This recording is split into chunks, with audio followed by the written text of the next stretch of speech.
I thank you, my Lord, and members of the bench. I will try to be brief. My colleagues and I, I think, would like to be truthful. First, we would like to begin by observing that today is the 10th day since this bench was constituted. It was constituted on the 14th of October. There were petition 522, petition 550, petition 569. Nobody ever complained at all until we came here on Monday. And even then, the complaint was an ambush. The petitioners appeared before my Lord Judge Ogola on the 16th of October. Orders were made in their favor. They were extremely happy. No complaint. The three judges of this bench were in the bench in 522 of 2024. No complaint. This complaint is a complaint founded on the fact that on the 18th, the Honorable the Attorney General, for the first time, also got orders. Now, that is when this bench became a bad bench. It was a very good bench for as long as it gave any order to the petitioners. It became a suspicious bench when it gave an order, only an order to expedite the hearing. The Attorney General had wanted many things. They were all declined. I will address you, my lords, on the understanding that we have two petitions. There's one petition I call the Gachagua'S petition. And there is another petition I will call the Nairobi petition. It is our preliminary submission that yesterday's ruling of the 23rd substantially addresses the issues raised in the Gachagua'S petition, and that those issues are now the res judicata. There is issue estoppel. There is issue estoppel, a doctrine of law that states a question that has been resolved by the court cannot be litigated afresh in the same proceedings. It is our second submission that the first limb of the Nairobi petition on recusal that speaks to how the case was handled between the 18th and the 22nd is also substantially settled by yesterday's ruling. And I think my learned friends, most of them, were able to confirm that. And they complained about that. No. So what issue is alive? The only issue that is alive is the issue of recusal, allegedly on the grounds that I'm so happy that my lady has been spared any further unwarranted attack as regarding her standing. So I will not make any reference to that. It has been considered that it was made recklessly without any factual basis.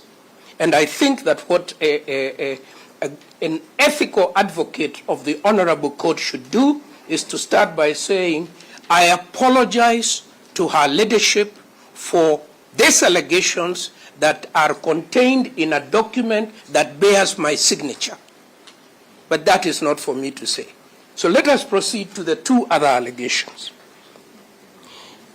At one point, I was very surprised to hear a submission that said that my Lord Justice Ogola is close to his wife.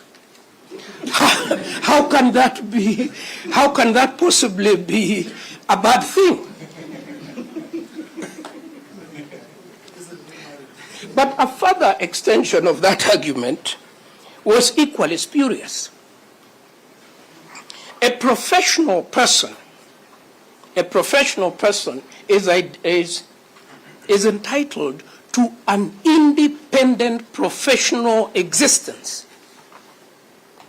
Be it the husband, be it the wife, be it siblings, be it children, they have independent professional. And I am shocked that that can be a ground.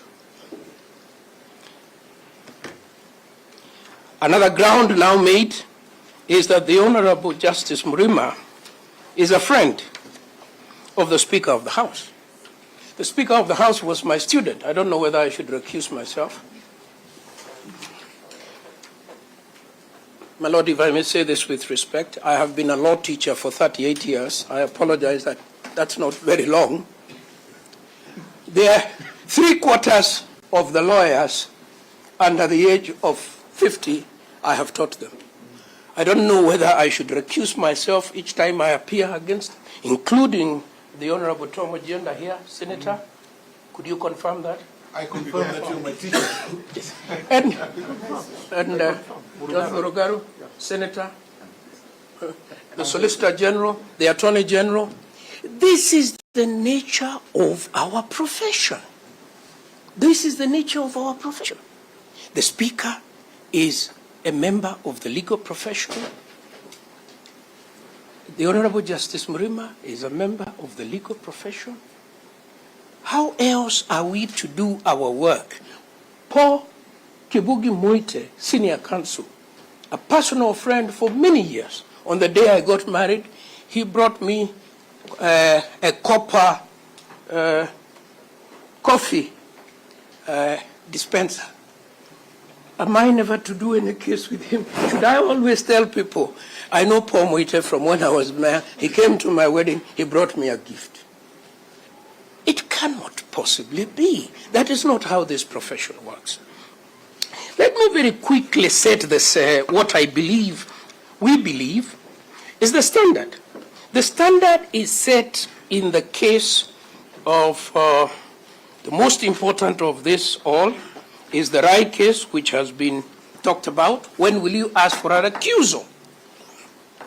And I agree with Dr. Kamino when he says that no lawyer, no advocate should ever make an application for recusal lightly. Indeed, an advocate approached by a client who is making personal attacks against a judge that are baseless must return the brief to the client.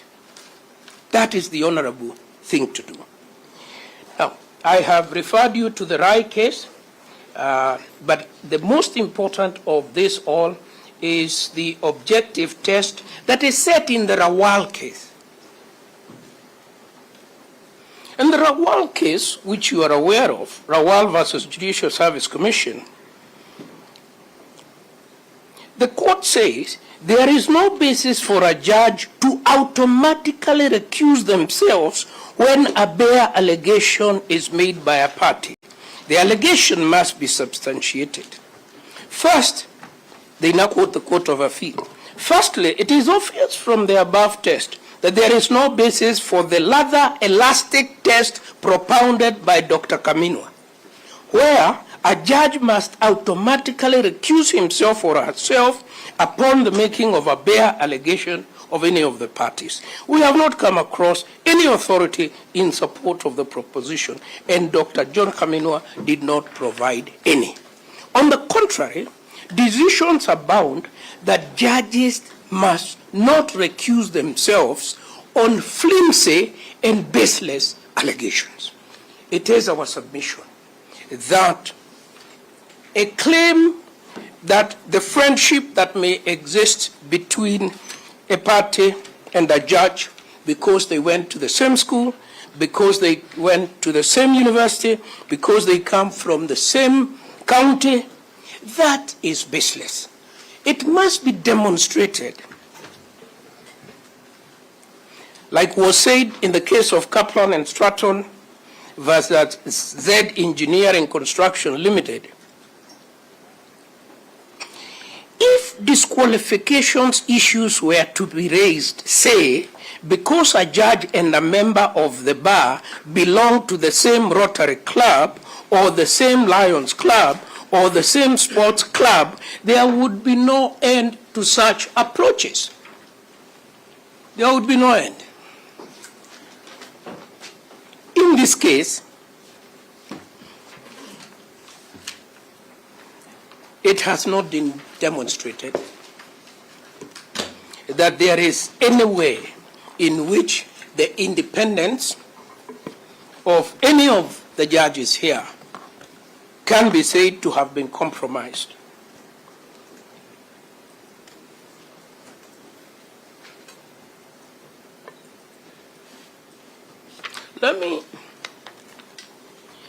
Let me say something relating to the Dari case, because I was involved in that case, again with my very good friend, the Honorable P.K. Moite, on one side, and my friend Paul Nyamodi. They were on one side, I was on the other side. I think that's why Mr. Nyamodi has now come back to my side, because, because we were the successful party in that case. And as one of my learned juniors here on the opposite side has stated, you need to understand the context of the Dari case. Because at paragraph 24, the court states this: the appellant's applicants herein are seeking a stay order from this court in the most unusual, strange, and dare we say disingenuous strategy. What had they done, my learned friends? We had litigated for a very long time. Litigated in England in the High Court, litigated in England in the Court of Appeal, litigated in the High Court here, litigated in the Court of Appeal here, litigated in the Supreme Court, and their final card, they had made a complaint against the Supreme Court. And what they were asking the Supreme Court to do is stay proceedings as we go to prosecute the allegations we've made against you. And I think the Supreme Court threw the sink at them. And that is why the decision says what it says. Now, I want to wind up by saying that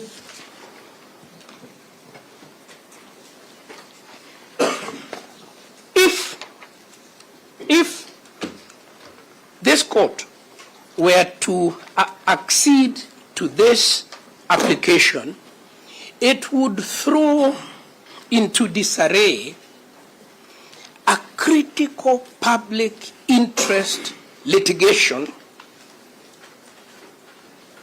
when the country is in the throes of a serious constitutional crisis. And that is why philosophers like Dr. Muthomi say that cities burn as philosophers are quibbling on whether we need a bucket or a pipe to put out the fire. We are in the throes of a grave constitutional crisis. The court that we have been given to resolve this issue cannot stop sitting on the basis of the most flimsy allegations of friendship between parties, because I don't know of a single representation here that is not related to another. If you opened this door, you will have created a precedent where all a lawyer needs to do, an advocate, all he needs to do is to make a connection. To make a connection. You go to the same church. You go to the same mosque. You used to work in the same chambers. You were trained by the same pupil master. our connections will never see. Like they say about tort actions, there can never be an end to tort actions, and there can never be an end to the relationships we have in the legal profession. An applicant must demonstrate that because of that relationship, there is reason to believe, demonstrated by either past behavior, past judgment, past ruling, past conduct, that a judge will be biased in any way. But ultimately, as the authorities I have cited to you state, a judge has taken a judicial oath. A judge has a judicial oath. He answers to his conscience and to his oath. And finally, I will say, because I've had the great privilege to sit as an arbitrator in numerous matters, both locally and overseas, I have never found a standard that requires that